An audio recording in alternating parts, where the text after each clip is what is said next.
Тэгэд гишүүдийн асуусан асуултуудаас таны хариултуудаас хэдэг зүйл бас нэг сонирхолтой санагдаад байна л да. Та сая ард түмний нуруунд дээрээс татврын дарамтыг авч явах цогц реформ хийнэ гэж хэлсэн. Тэгснэ өнөөдөр ахиад ард иргэдэд учирч байгаа татврын дарамтыг бага болгож, тансаг хэрэглээний болон хит өндөр орлоготой иргэдэд ногдуулах татврыг нэмэгдүүлж, тэгш шудраг нөхцөлийг хангана гэд бас хэлчлээ. Тэгээ таны бодлоор ер нь энэ хит өндөр орлоготой хүмүүс гэж та хэнийг хэлээд байгаа юм бэ? Хит өндөр орлоготой хүмүүс гэдэг чинь бол одоо хуваарь бизнес эрхлэгчд байгаа. Бүтээмжтэй чадвартлаг ажиллаж чадж байгаа гүйцэтгэх захирлууд, менежерүүд байгаа. Уул уурхайн салбарт ээлжээр ажиллаж байгаа, уул уурхайн салбар буюу Монголын эдийн засгийг авч яваа энэ хүмүүс байгаамаа.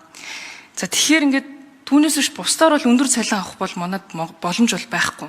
Харин засгийн газрын аль нэг яам агентлагт ажиллаж байгаа нэгээс 2 сая төгрөгийн цалингаас илүү мөнгө авдаггүй хэрнээ тэр бумтан үр хүүхэд нь үнэтэй гадаадын том сургуулиудад сураад яваад байдаг. Хаанаас яаж мөнгө олдог нь тодорхойгүй хүмүүсүүд л байгаа. Тэгэхээр төрийн албаны дунд чатны авилгачтайгаа та тэмцэнэ гэж хэлвэл илүү шудрах хэсийг бий болгох юм биш үү гэж би бол харж байна.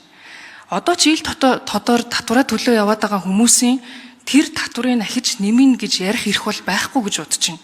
Илүү бүтээмжтэй сайн ажиллаж байгаа хүмүүсээ бид нар шийтгээд тэгээд нэг дээрээ ядуу байх бодлого баримтлаад явах юм уу? Монгол Ардын нам өмнө ч гэсэн энэ бодлого хэрэгжүүлж байсан шүү дээ. Тэрнийх нь үр дүнд залуучууд нь эх орондоо хийж бүтээ мундаг лаг том болъё гэж бодохгүйгээр заршиг гадагшаа явъя гэж бодоод өнөөдөр бид нар бүх залуучуудаа алдаад явж байгаа шүү дээ. Тэгэхээр энэ өөрөө таны яриад байгаа либерал бодлого бизнес эрхлэгчдийг дэмжих бодлого биш. Тийм учраас та энэ бодлогоо бас татаж аваарай гэж хүсмээр байна. Татврын тогтолцоо дэг шудраг бааз цаараа өргөтгсөн байх зарчмыг хэлсэн. Энэ бол нэгдүгээр нэмэгдсэн үрдгийн албан татварыг төлдөг нь хохирдог, төлдөг нь хождог. Тэгээ төлдөг хүн нь илүү орлого олоод байвал энийг л ялгаа татвар. Хоёрдугаарт нь хит өндөр тансаг хэрэглээний татвар гэж хэлсэн. Жишээлбэл яагаад үндэсний үйлдвэрлэлийнхаа арх пиавыг ч юм уу хэрэглэхийн оронд хит өндөр үнэтэй маш өндөр үнэтэй одоо 270 орчим сая долларын архитын ганаас импортоор авч байна.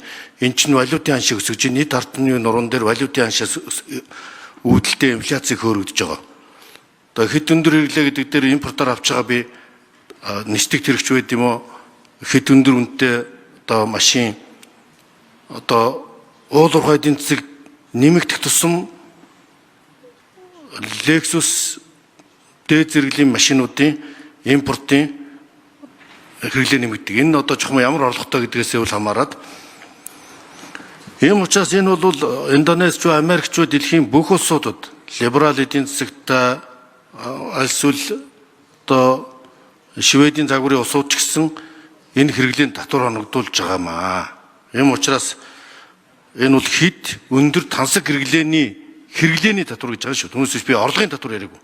Өөрөөр хэлбэл тансаг хэрэглээний татвар бол жирийн иргэдэд дарамт биш. Тэнцвэр чудраг бодлого. Хит үнэтэй машин, үнэт идэл одоо цүнхэнч байна уу тансаг хэрэглээнд илүү татвар хоногдуулаад олсон орлогоороо нийтэд хэрэгтэй босрол эрүүл мэндийн зэрэг үйлчлэгийг санхүүжүүлэх нь шудраг зарчим.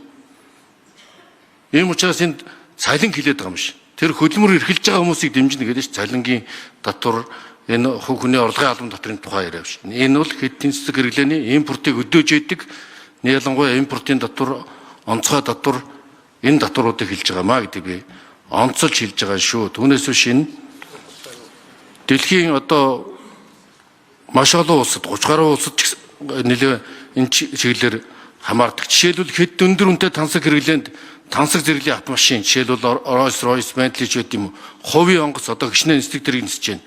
Тансаг зэрэглэлийн үйл хөдлөхөрөнгө, үнд чулуу идэл, брендийн цүнх, ховцос цаг, өндөр үнэтэй дар сарих зэрэг бүтээгдэхүүнүүдийг хит өндөр тансаг хэрэглээнд тооцдог.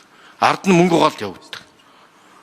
Ийм учраас энэ бол жирийн иргэдийн нуруунд дээр дарамт биш, харин тэр тансаглаад байна гэж шүүмжлээд байгаа ард иргэдийн чинь орлогын ялгаан дээр яриад байгаа шүүмжил дээр үндэслэж энэ тансаг хит өндөр тансаг хэрэглээний татврын тухай яаж зүгээр тансаг хэрэглээ биш. Хит өндөр тансаг хэрэглээний тухай ярьж байгаа гэж ойлгож байна.